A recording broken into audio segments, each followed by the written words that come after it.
Joining us now, great to have him with us, is the chairman of the Republican Party of Virginia. That is not an oxymoron.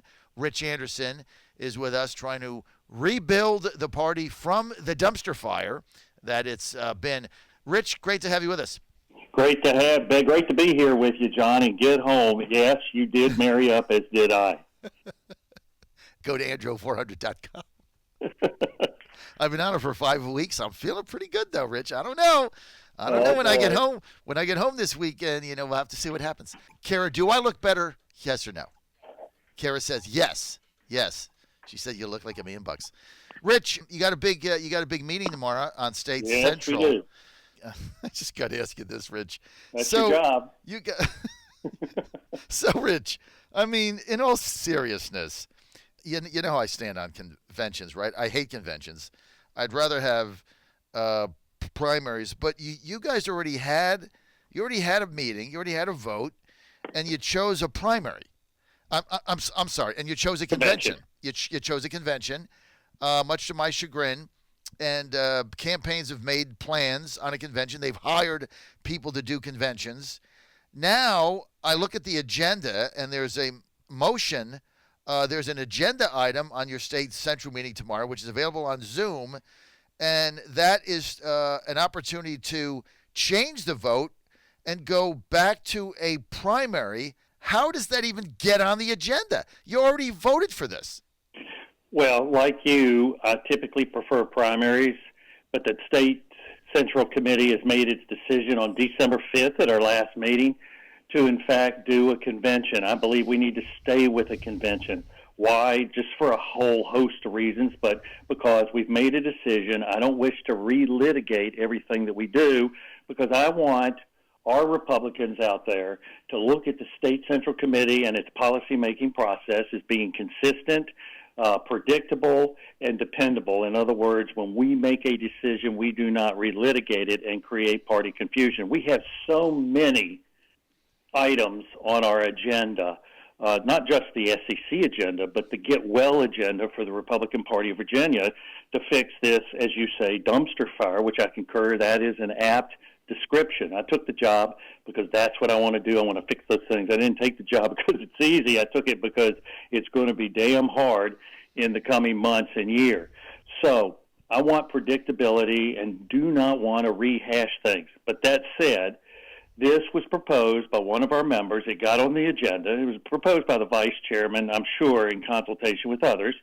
And I'm not going to play the role of agenda cop where I create a perspective out there that I blockade items. An individual who serves on the State Central Committee is in a particular position of trust, and if they want to put it on the agenda, they can. I do not wish to have our discussion on Saturday to devolve in a rehash of the very same things that we discussed. I don't believe that the votes are there personally to change our method of selection for our statewide candidates to a primary, simply because the majority made a decision last time. I think that majority will hold. And to be quite frank, and this is just my opinion, but I think they're probably solidified even more in their position because, as you well know, after the decision was made for a convention, somewhere, some way, somehow, someone mounted a sustained attack on those who had voted for a convention, and they did so with repetitive phone calls, robocalls, personal calls, and I believe that that was inappropriate, and I also believe that it, frankly, has pissed off, to use a colloquial term, the individuals who support a convention, and they're going to hold fast. So we shall see. But I just want consistency, John, and at the same time I don't want to play agenda cop. Well, I get the agenda cop thing, but I got to be honest with you. You were elected to this position by Republicans at an unassembled convention. So you're the elected chairman. Like it or not, you were elected. Christy Way, who's your vice chair who put this on the agenda, nobody elected her. So I guess I'm just questioning. I get the agenda cop thing, but you are the chairman, and you have made it very clear to people that you think reversing this decision is asinine, and it's going to further damage the credibility of an already a very questionable party with no money, and you got Amanda Chase getting censored, blasting it. I mean, you got all this stuff going on. You're trying to build credibility back, and you get this on the agenda, and it's going to take hours and hours. And I just don't know. I mean, don't you have the authority to just say, hey, we've already litigated this. I've made my position clear, and I'm not going to let my vice chairman just throw me under the bus, because that's really what she's done. She's thrown me under the bus. John, I don't think she's thrown me under the bus. She just simply feels like a primary is the preferred methodology. I mean, actually, you and I agree on that. Yeah, but the only difference we already had that vote. Decision. Correct. And and she was elected by the state central committee to be the vice chair, just as everybody was elected by somebody to serve there. Right. So I think that we will dispatch that. I'm looking at the agenda right now, and that's agenda item 10B. And my suspicion is that we will dispatch with that fairly quickly because, again, we have already litigated this one. Now, the real tough part is going to be the proposed party plan amendments to pivot to an unassembled state convention, just as we did last August 15th, where I was elected state chairman and Patty Lyman was elected as the RNC National Committee woman. Mm-hmm. Are you going to put a statement out to the members today urging them to not reverse a decision that was made 6 weeks ago? John, I put out a pretty lengthy statement, I don't know, probably about 3 weeks ago, and there have been statements put out by a number of members of State Central Committee over the last 72 hours, and almost every one of them cited what I had to say in my previous statement. I really hope that everybody understands how critical it is to have consistency. I think this is a test of your leadership, no question. I think if this thing is overturned, it is a further clown show going on in there. And it's going to be mocked by every news media, including the outlets I have, the Virginia Star. It's going to be mocked in the Washington Post, Richmond Times-Dispatch. And I'll tell you the other disaster that you got going on here. It's very difficult to get on the ballot in Virginia, as everyone knows. This isn't like other states. You need 10,000 verified signatures, and then you also need, at a minimum, I think, 400 per congressional district. There's 11 congressional districts. That's very hard to do. And now you got to go out and get the signatures, and you can't do the, the old days you'd have a meet and greet or whatever at somebody's house, or you'd have it at a diner, and, you get 20 or 30 people signing it. Well, you can't do that now because of COVID. Right. Well, what you're speaking to is after our determination for a convention on December 5th, some month and a half ago, these campaigns, I suspect, have been engineering their campaign toward a convention. I just don't want them to have to do a re-engineer at this point. I would hope not. I mean, it puts them further behind than it actually puts those that have already spent money. I mean, you've already got 2 campaigns active. One just started, Glenn Youngkin, China guy, whatever he is, made his millions at Carlyle Company, selling out our jobs to China and depressing wages. Now he's trying to buy the governorship. Whatever, dude. Okay? But he's kind of announced, and then you've got Kirk Cox and you got Amanda Chase, who we just had on. They've both hired staff and gone forward with a convention strategy, and now you're going to change it, and they got to get signatures. I just, the fact that Christy Way, your vice chair, was allowed to put this on the agenda, I just don't get it. I really don't. And a lot of people are out there looking at this, Rich, and they're saying, what other dumb things can we possibly do in order to continue to lose election after election, right? I mean, it's really dumb. You already made this decision. And I was mad when it was made, but I'm also an adult, right? And it was, you make a decision, you got to then work within the boundaries of that. Correct. Yeah, I mean, it's already been made. You can't go back and change it. And then here's my thing. Let's say you change it, then the convention people at your meeting in 30 days are going to want to change it again. It's insane. John, isn't this surreal that you and I are having this discussion in favor of a convention? You and I. Yes, it is absolutely surreal. You could not have predicted this. Both Rich Anderson and I are pro-primary. We think conventions are a disaster for the party. But that's what they chose 6 weeks ago. And you can't go back now and reverse it. All right, let's get to, if you think you can dispatch that early in this meeting Saturday, then what then I got somebody that called in the other day and said, well, we have to have a primary because we can't get consensus. We can't get to 75% on the rules of the convention. What the hell's that mean? Well, what that means is right now we only have authority in the state party plan to do an assembled convention. Translation to English, a traditional convention all under one large roof, which means the Richmond Convention Center or some other venue. If these COVID restrictions remain in place, any venue is obviously not going to extend use of its facilities to any political party or any other entity and put their business licenses at risk. And so we cannot do a traditional assembled convention under one roof. Instead, what we're going to have to do is this critter that we embraced last August 15th for the state convention, which was an unassembled convention where people could either walk through in smaller numbers and vote or simply vote curbside from their car. And so that's what that party plan amendment is all about. And so we were going to have to consider that. The challenge is going to be, obviously, it requires a 75% vote, 3/4, in order to change the state party plan. And that's really going to be the challenge of the day, getting through that. Walk me through this. Okay. So you dispatch the changing it to a primary. You get rid of that. Then you have the rules around this unassembled convention. And you can't get to 75%. I mean, this is maddening to me. We've got an election coming up. You're going to be in the middle of redistricting. You only need 5 seats to pick up the House of Delegates. You have a hell of a shot at getting control back and taking it from caucus of the corn. You got a heck of a shot at it. And right in the middle of all this, here it is, January. And what happens if you don't get to 75% and you can't agree on the rules for an unassembled convention? What happens? Well, I can't predict with any accuracy because that dynamic's going to have to unfold on Saturday and, God forbid, even beyond. There will be a path forward, though, because we will simply have to find one.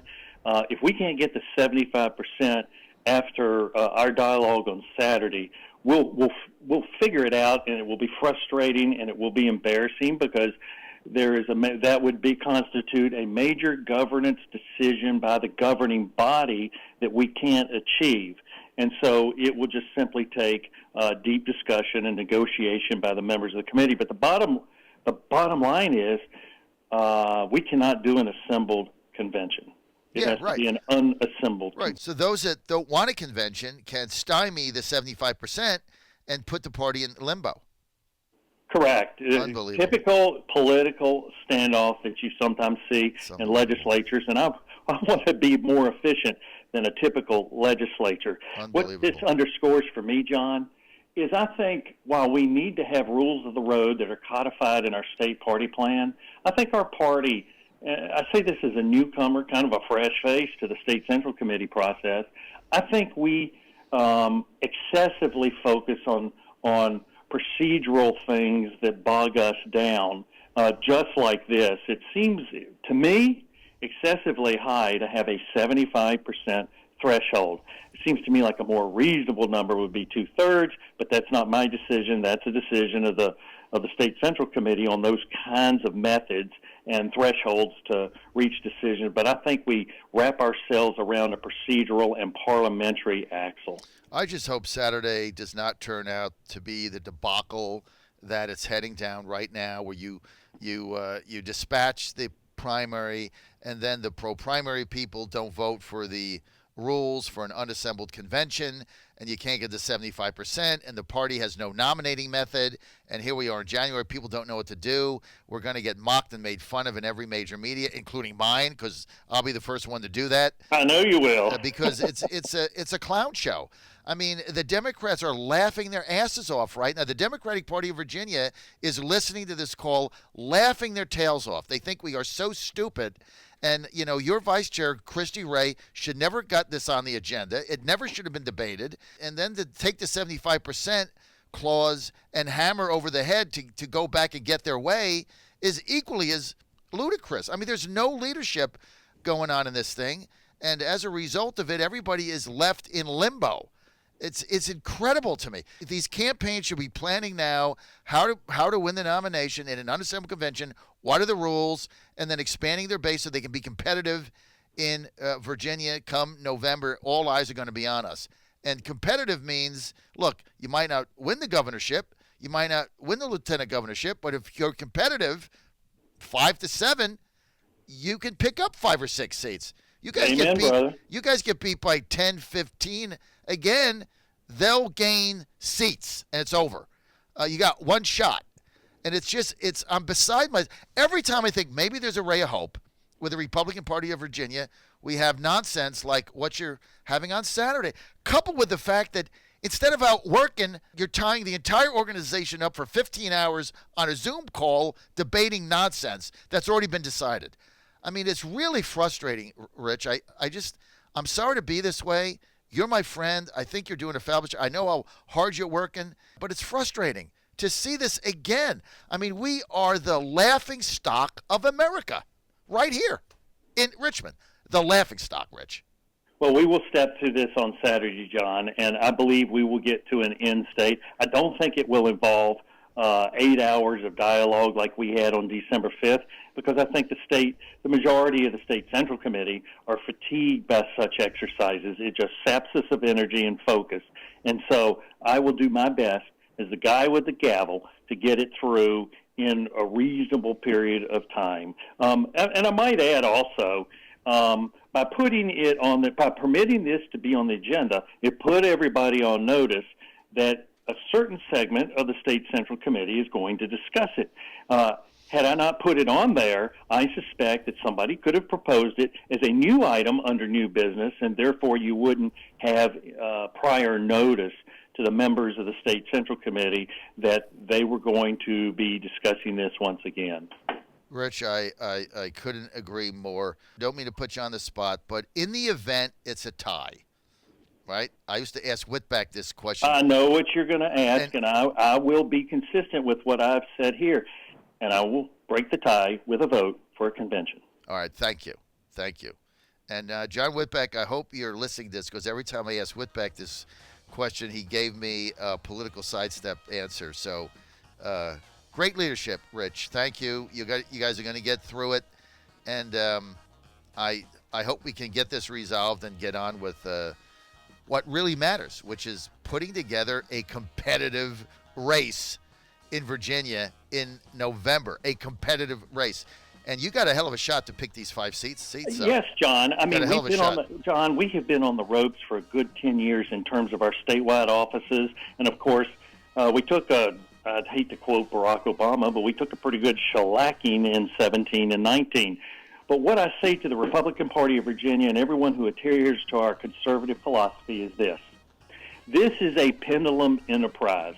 For 2.5 centuries, the pendulum has swung left, it's swung right, it's in the middle, it's moved back and forth. It is not frozen permanently. It will swing back. Our job is to swing it as far and as fast in our direction as we can and undo and repeal through our newly elected General Assembly majority you look at these damaging things that have been done across the Commonwealth. People are starting to react to Caucus of the Corn and Eileen and some of the nutbag left-wing things they're doing. But if you look at the special election, Virginia District 2 weeks ago, this is a seat that Biden carried by 30. The Democrat won there by 260 votes. Things are changing. John Fredericks Radio Network. I want to thank Rich Anderson for being with us, presiding over the Republican Party of Virginia, the dumpster fire, one step below the New York Jets. Rich, thanks for being with us. John Fredericks Radio Network.